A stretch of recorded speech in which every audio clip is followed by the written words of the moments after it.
Ini kemarin bakul, lihat ya, wah seneng ini ya. Oh, saya genggam satu gini aja, bisa dilihat. Ini ya, sumringah ya, kuning bersih.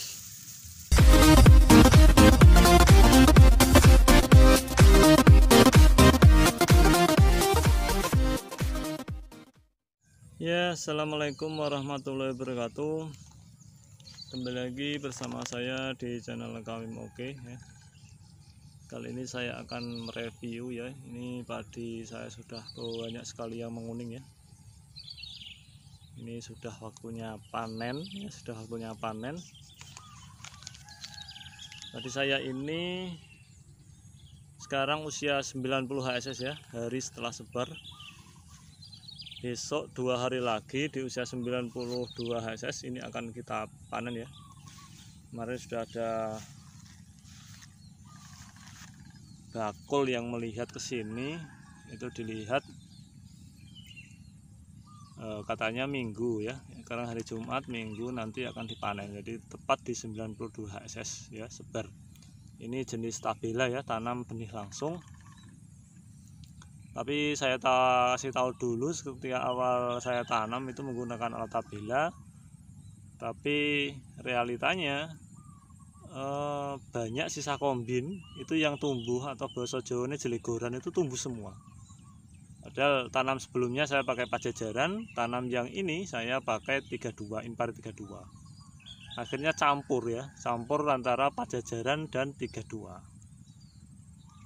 Padahal kita tahu selisihnya untuk pajajaran itu lebih pendek ya usianya dibandingkan yang 32.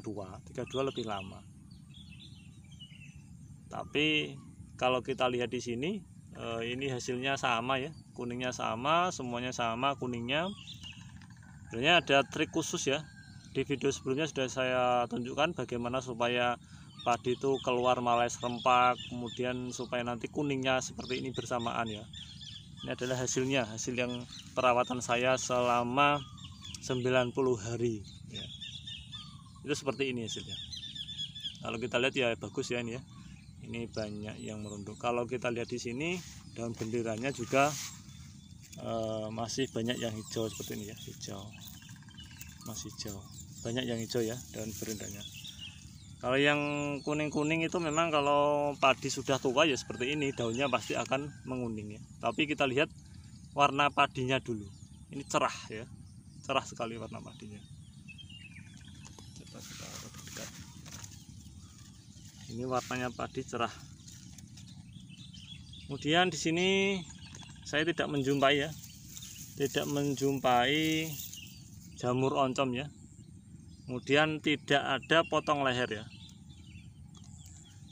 Di sini di tanaman saya, nanti saya cek sampai ke sana. Itu tadi ketika saya lihat tidak ada satupun yang kena potong leher ya. Jadi sampai pangkal seperti ini bagus semua seperti ini ya. Isinya juga banyak. Kalau untuk bobot, nah kalau ini ini berat sekali ya. Ini berat sekali. Seperti ini berat.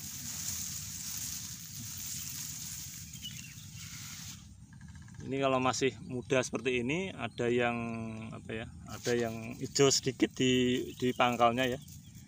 Tapi ini kalau kita lihat pengisiannya penuh ya. Sampai pangkal ini terisi semua. Nah, seperti ini. Ini terisi semua ya. Nah, sampai pangkal terisi semua. Malnya juga panjang ya, panjang. Ini sebenarnya juga karena proses perawatan, kemudian pemupukan dan pengairan itu berpengaruh banyak ya.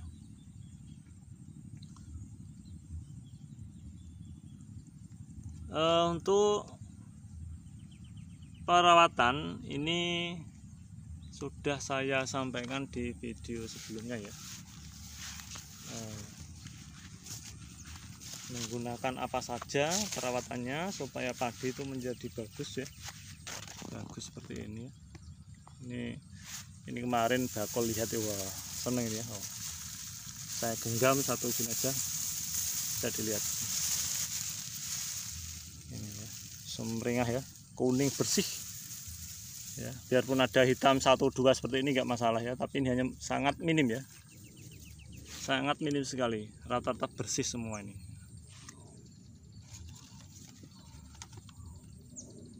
Yang jelas kita harus paham betul padi kita itu waktunya apa, hamanya apa, itu harus kita pahami. Kemudian dia butuh pupuk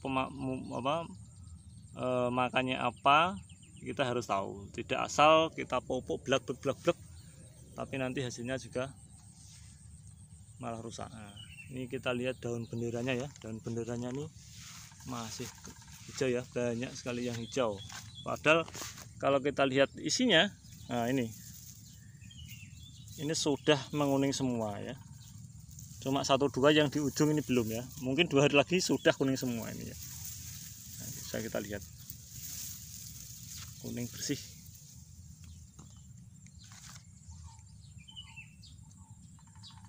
Jadi tujuan perawatan itu memang banyak sekali ya. Selain kita menghindari hama, merang juga tidak ada, walasangnya tidak ada, lemih batu tidak ada.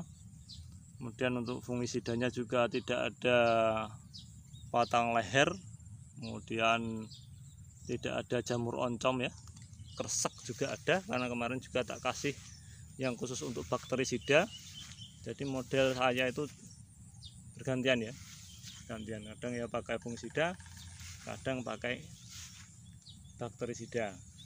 Tapi ada satu obat itu yang bisa dua-duanya, jadi bisa mengatasi fungisida atau sejenis fungi ya, bisa juga untuk bakteri atau kreseknya ada, nanti saya review. Kita harus tepat dosis dan waktunya. Untuk teknik pemupukan ini saya gunakan hanya Orea dan Ponska ya, tidak ada yang lain karena memang kita sulit cari. Kemudian paket juga hanya itu saja. Kemudian sedikit ada organik ya, petroorganik, itu hanya saya campurkan saja. Untuk Orea pemupukan pertama ini saya pakai di usia 20 HSS ya, 20 HSS saya pupuk Oreanya 50%, Ponskanya 50%, sama sedikit petroorganik. Kemudian di usia kedua jeda 15 hari, usia 35 HSS itu saya pakai Orea 40%, saya kurangi 10%, Ponskanya saya tambahi 60%. Kemudian di pemupukan terakhir 15 hari setelahnya 50 HSS itu saya pupuk 100% Ponska. Jadi teman-teman usahakan jangan sampai menggunakan Orea di pemupukan terakhir ya, karena bisa mengakibatkan kresek ya nanti mengakibatkan kresek ya. Jadi usahakan tidak usah menggunakan pupuk Orea di hasil pemupukan terakhir, tidak usah, karena pemupukan terakhir itu kita hanya fokus di pembuahan ya, pengisian buah itu.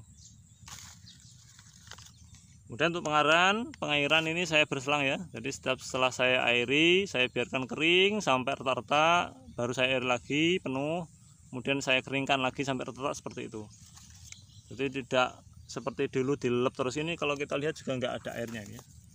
Ini sudah 15 hari kemarin ya, 12 atau 13 hari kemarin saya keringkan, karena memang anjurannya adalah yang baik 15 hari sebelum panen itu kita keringkan supaya kombi nanti tidak ambles ya. Jadi kalau tidak ambles tidak rusak, nanti untuk biaya traktornya juga murah. Yang penting padi kita terawat dengan sempurna, tidak kekurangan air, itu aja.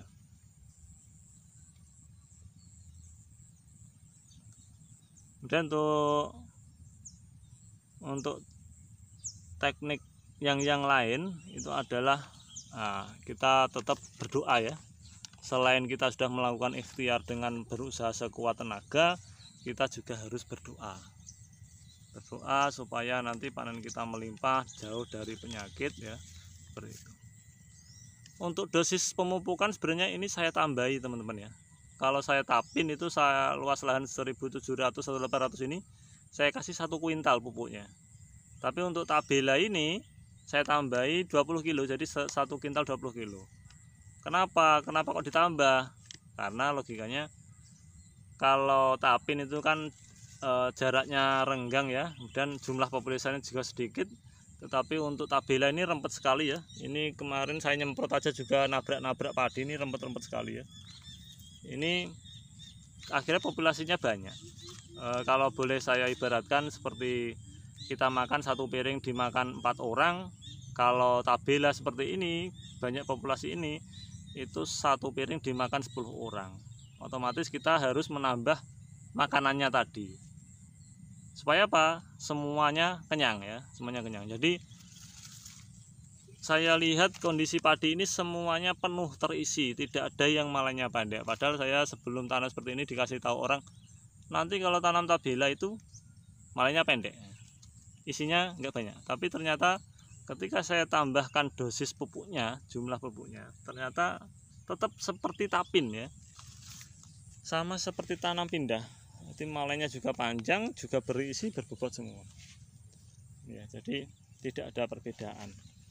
Ya, jadi perlu kita ketahui kalau pengen tanam tapin yang populasinya banyak, pupuknya harus kita tambahkan. Seperti itu teman-teman. Ya, demikian video review sebelum panen ya, di usia padi Inpari 32 dan Pajajaran, karena ini campuran.